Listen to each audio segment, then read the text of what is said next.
Tiago capítulo 1. Tiago capítulo 1.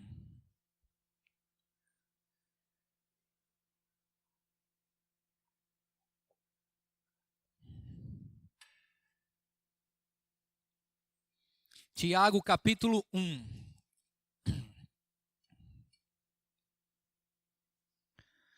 Nós vamos ler os versículos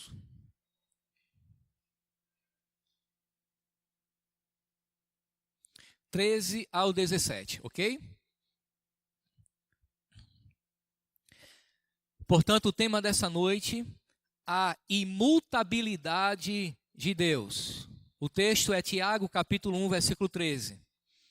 Quando alguém for tentado, jamais deverá dizer: estou sendo tentado por Deus. Pois Deus não pode ser tentado pelo mal e a ninguém tenta. Cada um, porém, é tentado pelo seu próprio mau desejo, sendo por este arrastado e seduzido. Então, esse desejo, tendo concebido, dá à luz o pecado, e o pecado, após ter consumado, gera a morte. Meus amados irmãos, não se deixem enganar.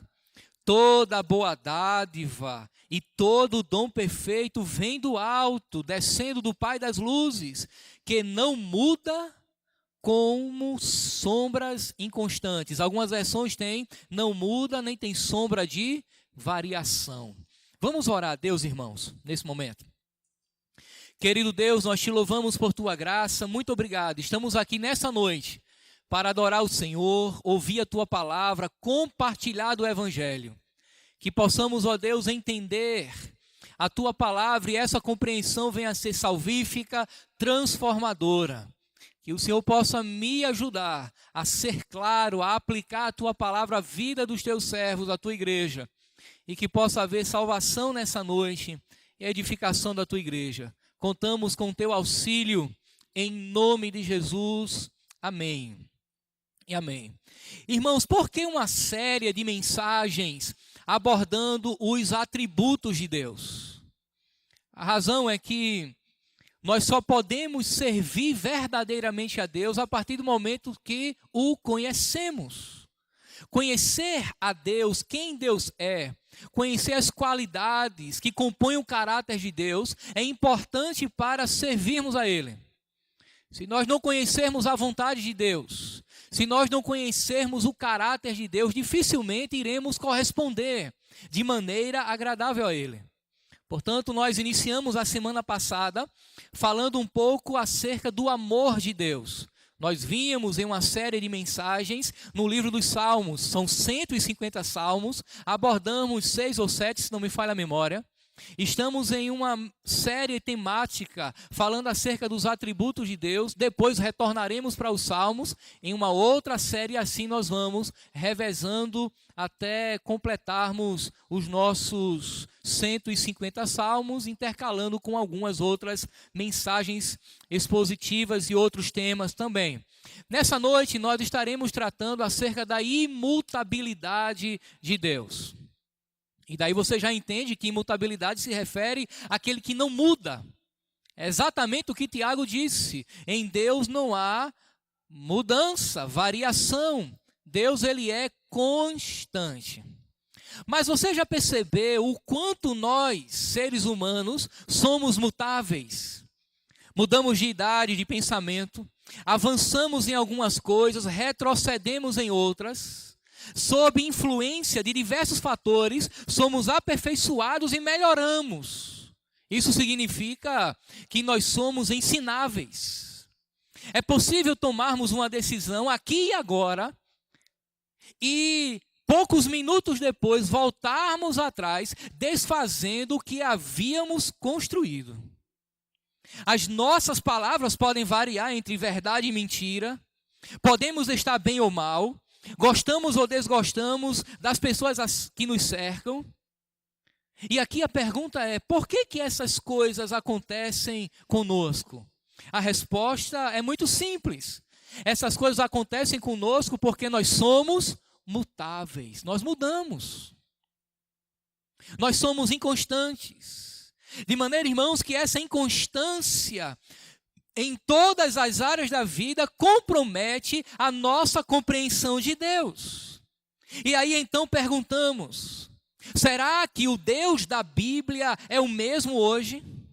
O Deus que atuou na vida dos homens e mulheres no passado com milagres e maravilhas, será que Ele é o mesmo? Ainda opera maravilhas? Seu caráter, sua vida, seus propósitos, os caminhos de Deus continuam os mesmos, são válidos para hoje? A resposta, irmãos, é um enfático sim.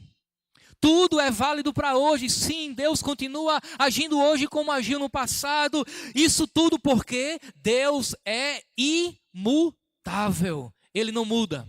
Ele continua o mesmo e é assim eternamente. Malaquias capítulo 3, versículo 6 diz: de fato eu, o Senhor, não mudo. Por isso vocês, descendentes de Jacó, não foram destruídos. Meus irmãos, eu chamo a sua atenção agora para o texto que lemos. Tiago, capítulo 1, principalmente o versículo 17. Tiago, ele vem desde os primeiros versículos do capítulo 1, falando para os seus primeiros leitores dos benefícios trazidos pelas tribulações. É exatamente isso que ele diz no verso 2 do capítulo 1. Meus irmãos, considerem motivo de grande alegria o fato de passarem por diversas tribulações ou diversas provações. Segundo Tiago, as provações ou as tribulações nos conduzem à maturidade espiritual determinada por Deus.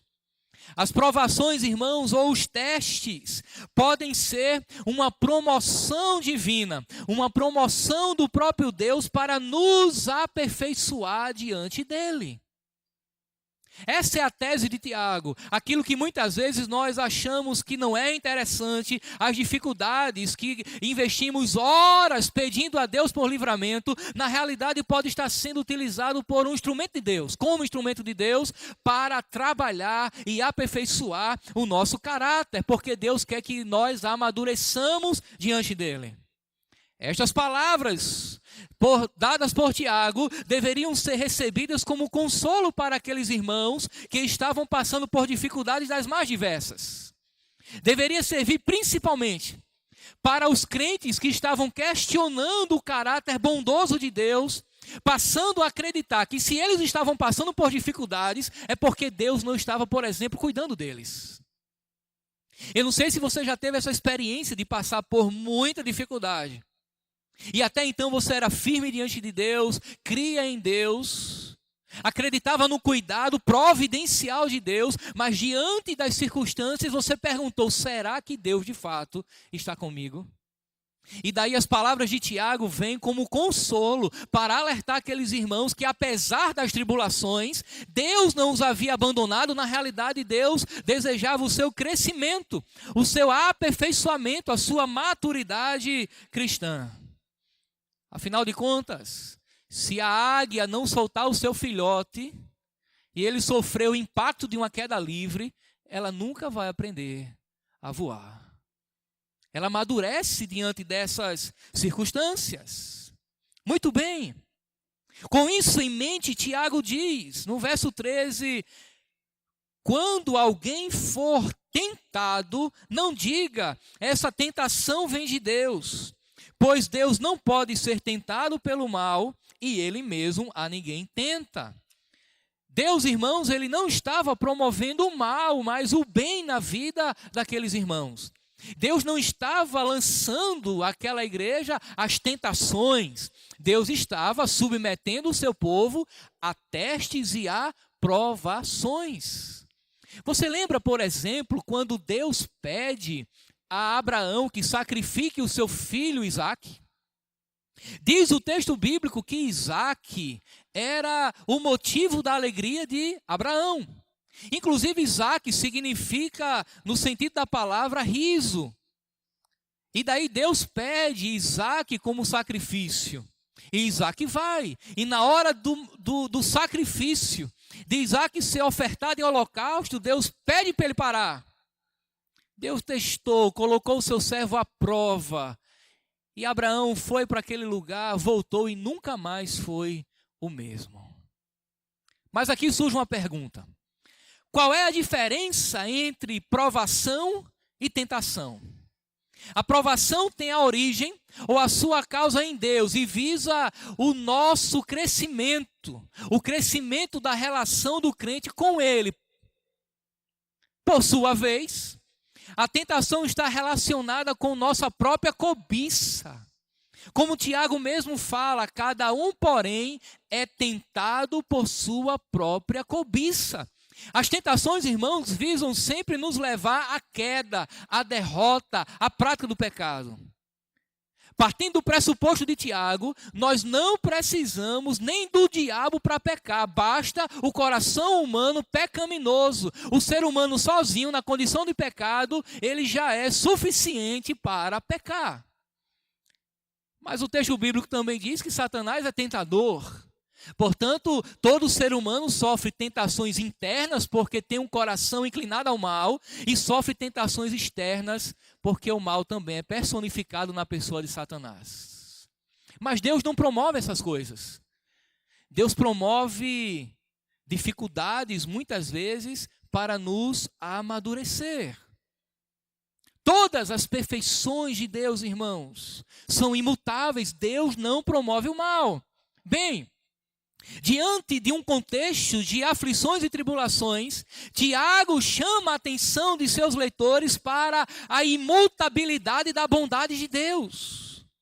Ele chama a atenção para o fato de que Deus não muda, Deus não pratica o mal. Na realidade, Deus é especialista em promover o bem. Ele pode até do mal promover o bem, mas ele nunca promove o mal moral, ou seja, a intenção de pecado no coração dos homens.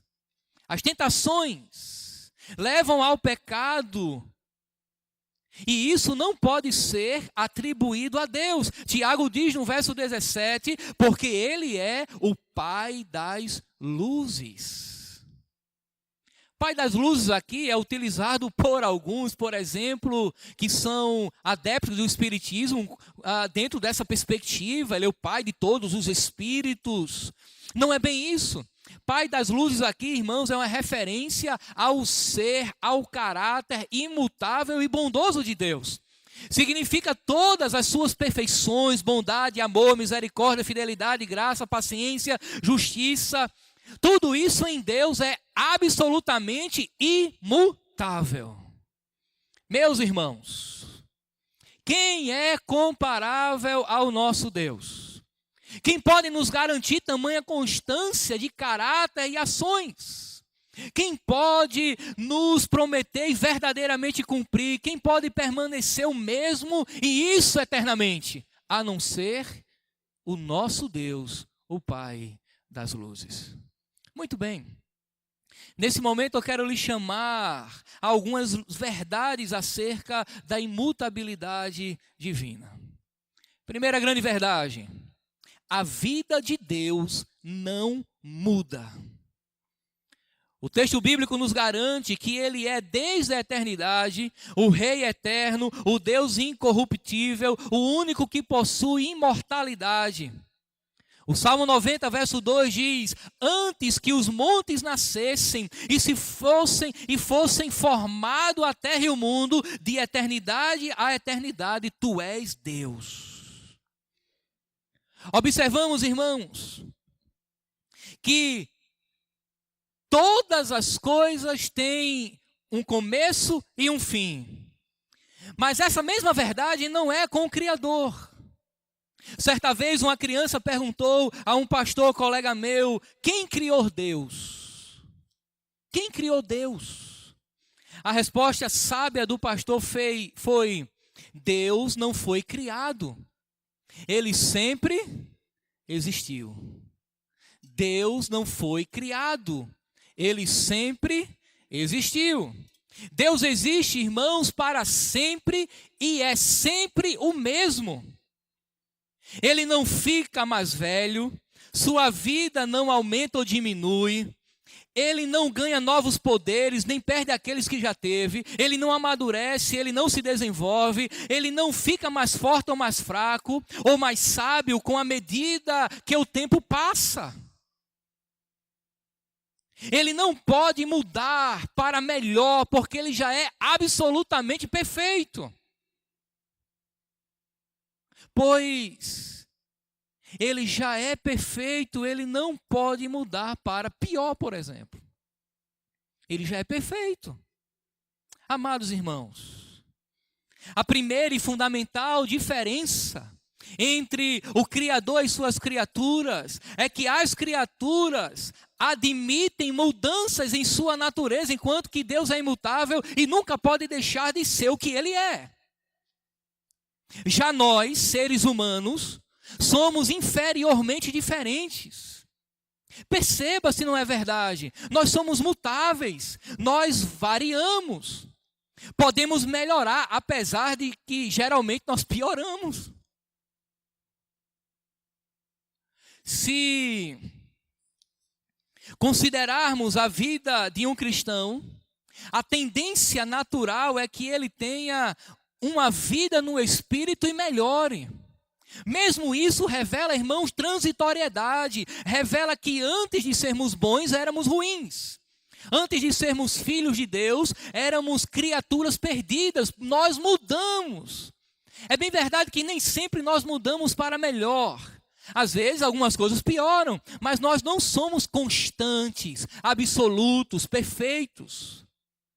Você sabia que o maior desespero do coração do homem é perceber que ele é ser humano? Isso se dá pela razão de que nós não gostamos de ser gente, apesar de sermos. Na verdade, nós estamos desesperadamente tentando ser Deus. Nós queremos mudar, mas nós queremos assumir o lugar de Deus na nossa vida. Pois em alguma medida nossa mutabilidade nos revela limitações e desgastes e nós não aceitamos isso. Você vai entender onde eu estou querendo chegar. Nós nos desesperamos quando somos forçados a mudar de trabalho, de casa, de condição financeira. Nós nos desesperamos quando a idade avança e já não temos mais o mesmo vigor de outrora. Nós nos desesperamos quando cai o cabelo que antes eram pretos e fartos, mas agora são brancos e em pouca quantidade. Nós não gostamos da mudança que chegamos à conclusão que nos deprecia. Aí nós não aceitamos e queremos ser Deus imutável, mas isso não acontece conosco. Nós somos gente, nós somos criaturas. E diferente do Criador, sofremos o desgaste do tempo. Chega um momento, irmãos, na nossa vida que a curva é feita ao contrário e começamos a descer. Meus irmãos, fiquemos tranquilos. Afinal de contas, o tempo passa para todos nós. Nós não vamos estacionar nos 20 anos de idade. Imutabilidade é uma qualidade divina. No que diz respeito à vida, à existência do ser humano, nós mudamos. E fisicamente nós sofremos as avarias do tempo. Eu tenho apenas 37 e não consigo fazer o que fazia aos 20, aos 25. E eu sei que a partir dos 40 a curva começa a descer. Já estou na segunda metade da minha vida, considerando que tenho condição de viver 70 ou 80 anos, já estou na segunda metade. As coisas mudam para nós, a não ser que sejamos transportados para a terra do nunca. Viver lá com Peter Pan, com Sininho. Você sabe que na terra do nunca ninguém cresce, sabe disso, né? Habitando na terra do nunca, ninguém cresce, fica todos. As crianças nunca deixarão de ser criança. É por isso que Peter Pan não quer sair da terra do nunca. Mas a grande verdade é que a terra do nunca nunca vai ser uma existência real. É fantasia, é conto. O tempo passa. Nós somos mutáveis. Mudamos. E temos que aceitar algumas realidades. Fazemos reparos. Alguns dão certo, Eu não sou contra uma cirurgia estética, por exemplo, de repente dá um upgrade, né, e a gente melhora a fisionomia por mais alguns anos na frente. Mas a grande verdade é que tudo vai voltar a ser o que deveria ser sempre. Mas o que dizer de Deus, irmãos? A vida de Deus não muda. E comparado a Ele, nós temos que ser chamados a uma condição de humildade e reconhecermos diante de Deus a nossa fragilidade, pequenez, mutabilidade e nos conformarmos à sua vontade. Mas há uma segunda grande verdade aqui. O caráter de Deus não muda. Perceba que no desenvolvimento da vida humana, os gostos, a aparência e o temperamento podem mudar. E podem mudar radicalmente. Uma pessoa gentil, equilibrada, pode se tornar, por exemplo, uma pessoa amarga e estranha. Uma pessoa de boa vontade pode vir a se tornar uma pessoa fria e insensível. Pode acontecer. Porém, nenhuma dessas coisas acontecem com Deus. Ele nunca se torna menos verdadeiro, menos misericordioso, menos justo. O caráter de Deus, quem Deus é, ou aquilo que Deus é em sua essência, é hoje e sempre será exatamente do modo como era no passado, e isso eternamente. É importante aqui agora juntarmos duas revelações do nome de Deus. Essas revelações surgem no livro do Êxodo. E daí você vai entender que na Bíblia Sagrada o nome de Deus não é apenas uma junção de 4 letras. D-E-U-S. Não, de maneira nenhuma. O nome de Deus revela o seu caráter. Quando eu digo Wagner, você associa o nome à pessoa que o leva. Quando eu digo Joaquim, você associa o nome à pessoa. E aquele nome significa exatamente quem Joaquim é, em suas qualidades e defeitos. Logo, quando eu falo o nome de Deus, Yahvé, Jeová, ou Jeová Jireh, onde quer que ele surja, aquele nome revela o caráter de um ser santo.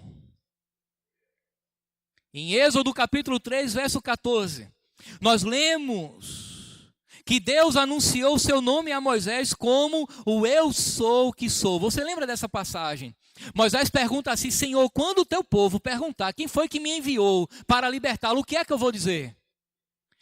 Aí Deus diz assim: Moisés, diga ao meu povo que o Eu Sou me enviou a vós. Eu sou ali, irmãos, é o verbo ser na primeira pessoa.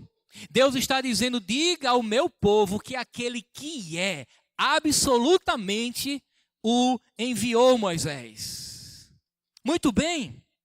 Deus estava dizendo que aquele que é eternamente autoexistente e suficiente em si mesmo foi quem mandou Moisés. Lá na frente, no versículo 6 e 7 do capítulo 34, nós lemos o seguinte: Senhor Deus compassivo, clemente e longânimo e grande em misericórdia e fidelidade, que guarda a misericórdia em 1000 gerações, que perdoa a iniquidade, a transgressão e o pecado, ainda que não inocenta o culpado, e visita a iniquidade dos pais nos filhos. Essa proclamação, irmãos, completa aquela de Êxodo 3, ao nos dizer o que ele é de fato: misericordioso, justo, e isso eternamente.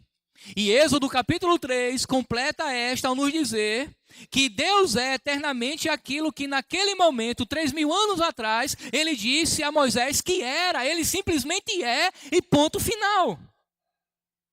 O caráter de Deus não muda, é por isso que Tiago chega a essa conclusão: em quem não pode existir sombra de variação. Ele não muda. Deus, irmãos, não muda em seu caráter. Nós estamos às vésperas de novas eleições. Teremos em breve a capacidade de votar para escolher novos governadores, o presidente da República, deputado federal e deputado estadual. E a grande questão é que nós não temos a capacidade, por exemplo, de observar o fórum íntimo do coração desses homens. Nós julgamos o plano de governo, aquilo que eles falam no discurso, na oratória, na retórica, mas nós não temos condições de julgar o seu caráter, mas sabemos que eles são mutáveis, variáveis. Prometem e não cumprem. Dizem sim quando no coração está o não.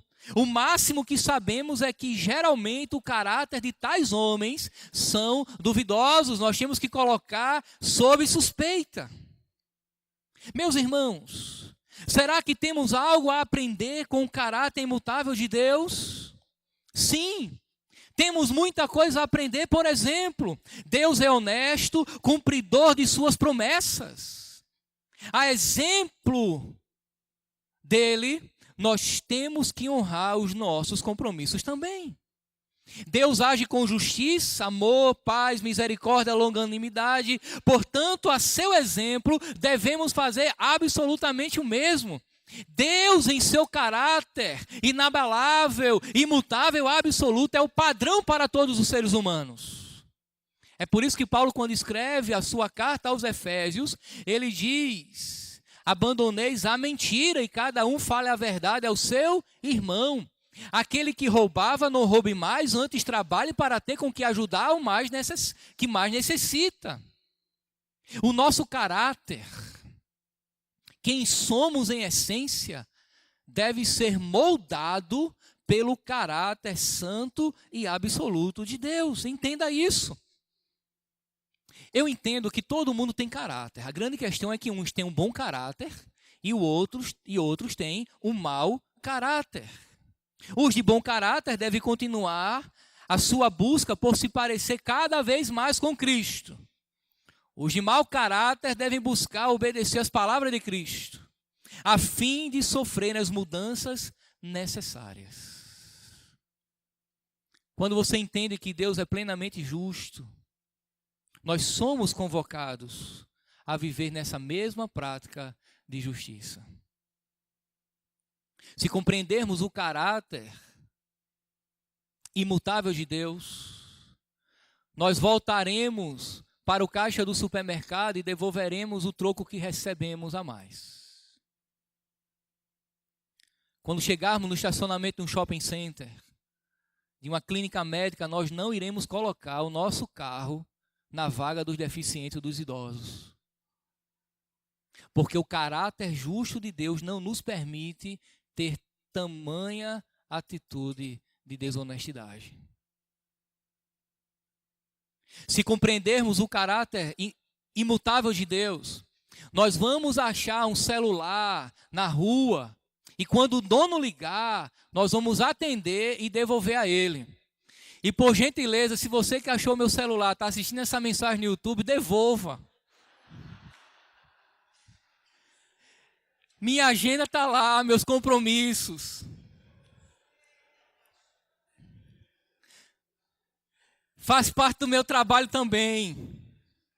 Então devolva. Você entende, irmãos, que o caráter imutável de Deus, quando nos aproximamos dele, ele nos confronta. Nos confronta a nos ajustarmos a quem Deus é. A quem Deus é. Andarmos sempre na verdade, porque Deus não mente. Mas há uma terceira verdade aqui. E essa é que a verdade de Deus não muda. Como eu lhes falei no início, as pessoas são mutáveis e podem voltar atrás em suas verdades. As palavras ditas pelos seres humanos, elas são variáveis. Elas variam de acordo com a situação. Pode ser ou não pode ser. Isso é muito comum em alguns contextos sociais. Chega uma pessoa para você e diz assim: olha, Eu tenho algo muito importante para lhe dizer acerca daquela pessoa. Não sei qual é a atitude que você vai tomar, mas eu preciso lhe dizer isso. E diz algo considerado grave. Bem, você jamais adivinharia aquilo, não é verdade? A não ser que alguém lhe revelasse. Aí você diz assim, tudo bem, querido, veja bem, eu vou conversar com essa pessoa, eu vou tentar tratar do problema, agora tem uma coisa. Como é que eu fiquei sabendo disso? Ela vai querer saber. Eu não tenho bola de cristal, isso não existe. Não tenho como adivinhar. Façamos o seguinte, tenho duas alternativas. Ou você vem comigo e nós chamamos e você conta essa verdade na frente dela para ela saber que foi você que me disse. Ou eu vou fazer citação do seu, não, pelo amor, não é bem assim, calma, olha. Eu vou refazer o que eu disse. Não é bem assim. Os seres humanos são assim. Eles falam e desfalam. Tem dificuldade de sustentar aquela verdade até o fim, mesmo que haja consequências. As pessoas gostam de falar a verdade, desde que não lhe traga prejuízos. É interessante isso. E dizem assim, olha, a verdade dói, não, a verdade liberta, é diferente. E é fato que quando nós falamos a verdade, nós temos que sofrer o dano da verdade, que falamos e sustentar até o fim. Isso é um traço do caráter divino. A verdade de Deus não muda. Você já pensou se Deus nos dissesse uma coisa e no final dissermos, olha, não é bem assim? Deus não seria a verdade absoluta que governa o universo, mas seria a fonte de todo relativismo. As palavras de Deus, irmãos, não são assim. Elas permanecem para sempre como expressão inabaláveis, válidas de sua mente e pensamento. Deus pensa exatamente igual como pensou eternamente. Enquanto Deus existia, ou melhor, Deus nunca vai deixar de existir, desculpa a gafe teológica. Eternamente Deus pensará exatamente da mesma forma. Porque Ele é imutável em sua verdade. Nenhuma circunstância demanda que Deus anule a sua verdade. Nenhuma mudança em seu próprio pensamento exige que Ele corrija. Deus não volta atrás. Isaías capítulo 40, verso 6 diz: toda a carne é erva, seca-se a erva, mas a palavra de nosso Deus permanece para sempre, eternamente. Um dos conceitos mais combatidos atualmente é o conceito de verdade. Aonde você vai, crê-se que não há uma verdade absoluta, o que é uma coisa mais incoerente e inconsistente que eu já ouvi na minha vida. Mas será que de fato existe uma verdade absoluta? Muitos afirmam que não. Cada um tem a sua própria verdade e todos devem respeitar a verdade do outro. Isso é o relativismo que fundamenta o que chamamos de politicamente correto.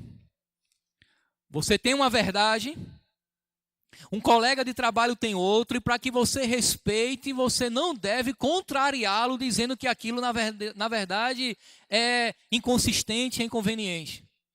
E quando você tenta fazer isso, o outro diz, olha, essa é a minha verdade, essa é a sua, mas não há duas verdades.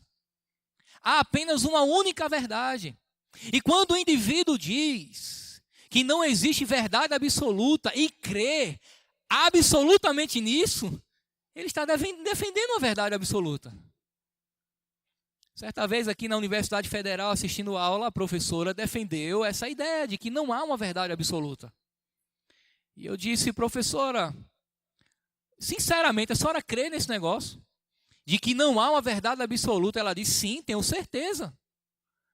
A senhora crê absolutamente que não há verdade absoluta? Ela disse, sim, mas isso já é uma verdade absoluta para você. Isso é inconsistente. Ninguém vive sem verdade, mesmo que seja equivocada. Todo mundo estabelece um padrão que para si é absoluto. Mas a grande verdade, irmãos, é que Deus é essa verdade absoluta. A sua palavra é absoluta em nossas vidas, ela não mente. Quando Deus diz sim, é sim. Quando Deus diz não, é não. E todas as vezes que nós nos distanciamos da verdade divina, criamos a nossa própria verdade, e isso traz tragédias. Preste bem atenção. Quando nos distanciamos da verdade revelada na palavra de Deus, nós relativizamos tudo, inclusive a ética e a moral.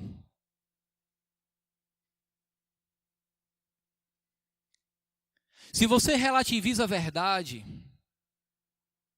você vai entender que há passagens na Bíblia que é interessante obedecer e que há passagens na Bíblia que não é interessante obedecer.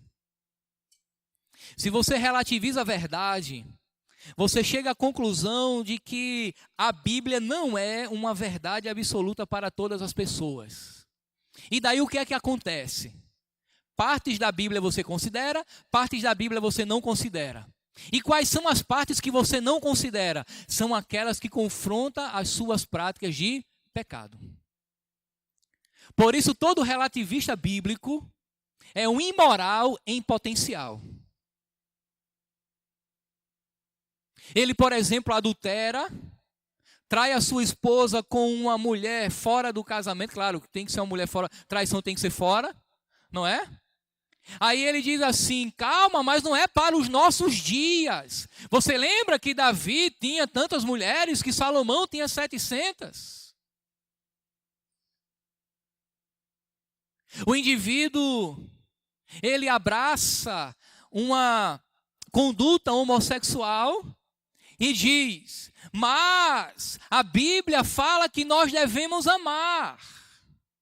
Não é bem assim. Você está fazendo uma hermenêutica e uma exegese do texto muito radical, fundamentalista. Não é bem isso que o texto bíblico está dizendo.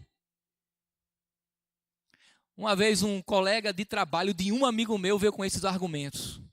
Ele era daquele homem bem devasso.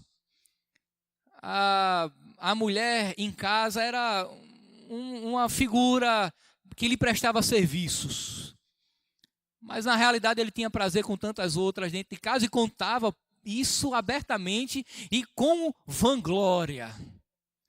O meu amigo, talvez já cansado de tanto argumentar que aquilo era totalmente inconsistente, disse o seguinte: meu irmão, faça o seguinte, dê a mesma sugestão à sua esposa.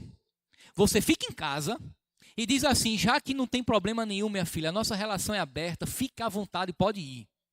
Não tem problema. O que foi que ele fez? Não, de jeito nenhum. Eu não admito isso.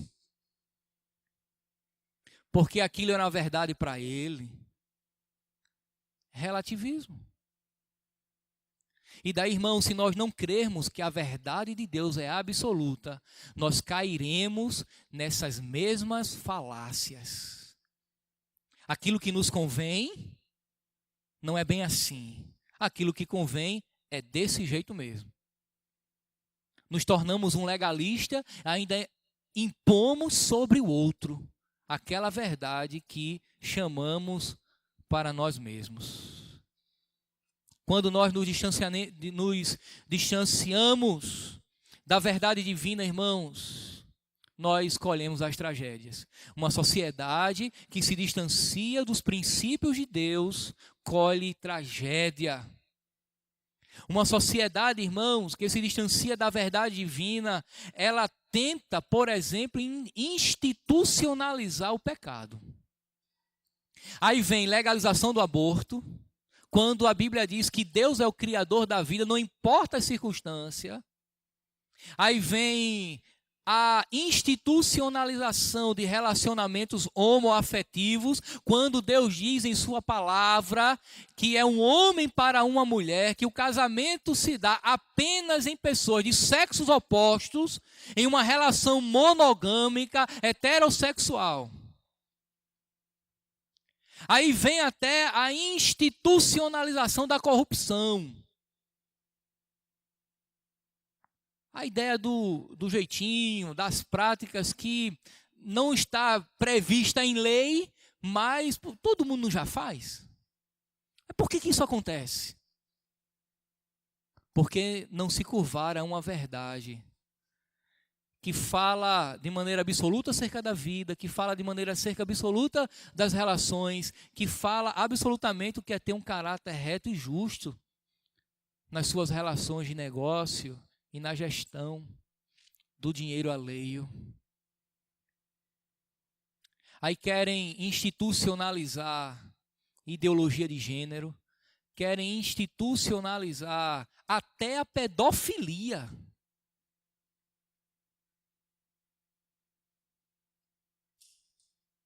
A coisa está muito louca, meus irmãos. Imagine um indivíduo do sexo masculino, de repente ele diz, sabe de uma coisa? Eu sou uma vaca. Eu sou uma vaca. E diante do que estão querendo impor, você não tem o direito de dizer, você está ficando doido, está vendo que você não é uma vaca? Eu estou olhando para você, você é um ser humano. Mas eu sou uma vaca, quem é que lhe dá o direito de dizer que eu não sou uma vaca? Me diga. Eu lhe processo isso da cadeia, você está invadindo a minha privacidade.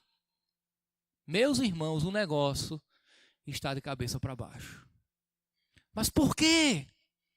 Porque as sociedades se distanciaram das verdades absolutas de Deus. Nós somos exatamente aquilo que Deus estabeleceu que fôssemos. Deus nos fez assim.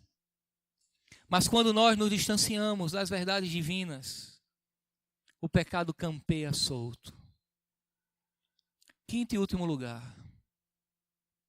Se Deus o Pai não muda, Jesus, o Filho de Deus, também não muda.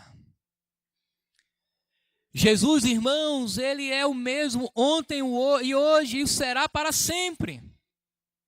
E o seu toque ainda tem o seu antigo poder. Ainda permanece verdadeiro. É real que Jesus, ao entrar na vida de seres humanos, transforma-lhes a vida. Perdoa-lhes os pecados. É fato, irmãos, que Ele também pode salvar totalmente aqueles que estão lançados à margem, que são inimigos de Deus. Jesus é absolutamente o mesmo, Ele nunca muda. Este fato, irmãos, é a grande consolação do povo de Deus. Você lembra que Jesus disse, eu irei, mas os enviarei um outro Consolador. E Ele enviou o Espírito Santo para consolar a igreja nos momentos de adversidade. Ele disse, eu irei ao Pai preparar lugar. Vou estar esperando a igreja. Ele disse que voltaria para nos buscar e Ele não muda em seus compromissos. É verdade, Ele virá. Mas Ele disse também que aquele que vem a mim de maneira alguma eu lançarei fora. Vinde a mim todos vós que estáis cansados, oprimidos, sobrecarregados, e eu vos aliviarei. Ele continua dando alívio para aqueles que estão cansados. Ele continua acolhendo em seus braços, assim como a galinha acolhe os seus pintinhos, a fim de dar consolo, proteção, salvação eterna. Quando Jesus disse que o inimigo, o ladrão, veio para matar, roubar e destruir, mas que Ele veio para dar vida e vida em abundância, é verdade, Ele veio dar vida e vida abundante. Portanto, você que está aqui nessa noite e ainda não tem esse contato com essa vida abundante, aquilo que Jesus prometeu presencialmente há quase 2000 anos atrás, está em voga hoje no aqui e agora.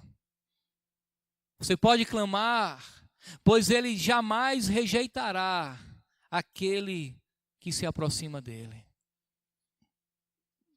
Tem salvação para você. Jesus, Ele não muda. Jesus prometeu, irmãos, no passado, que levaria pecadores da condenação do inferno para um reino de gozo e de glória. Ele disse e não muda. Ele disse que os que crescem nele e se arrependessem dos seus pecados teriam a salvação. Ele disse, é verdade, Ele não muda. Essa é uma verdade que não sofre as avarias do tempo. Portanto, você pode crer em Jesus nessa noite. Você pode lançar-se nos braços de Cristo, arrependendo-se dos seus pecados nessa noite, e Ele te dará a salvação. Isso é verdade e não muda.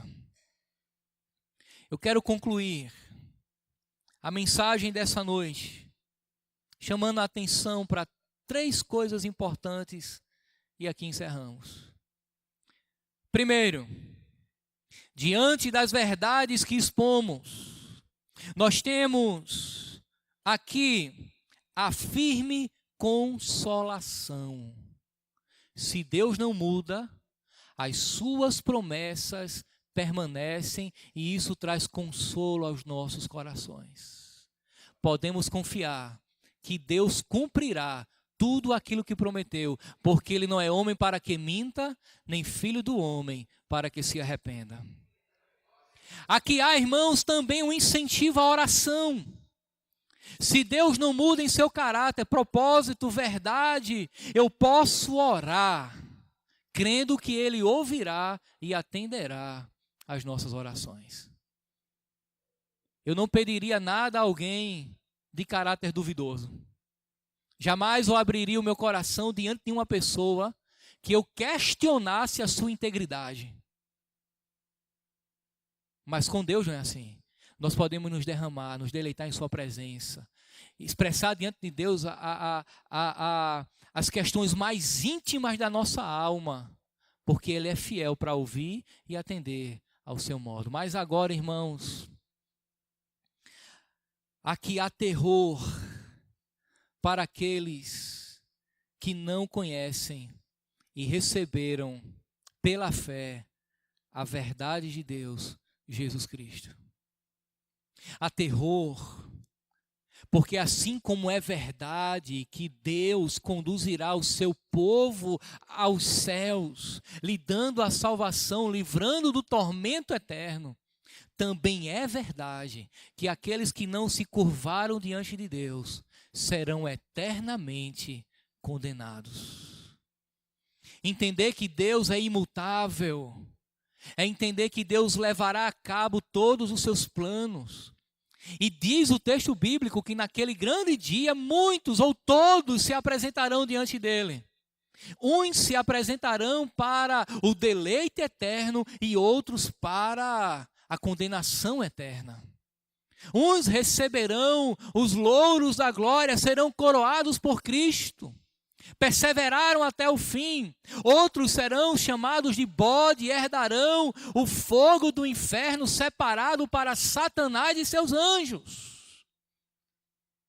Se Deus é imutável, salvação e condenação acontecerá inevitavelmente. E aqui, irmãos, há uma palavra de alerta. A igreja que é filha, serva de Deus, sirva mais e permaneça fiel. Aqueles que não desfrutam desse mesmo status, corra, se apresse, Jesus está voltando, se renda diante dele, ou o fim, meu irmão, é condenação. Afinal de contas, não há em Deus mudança ou sombra de variação.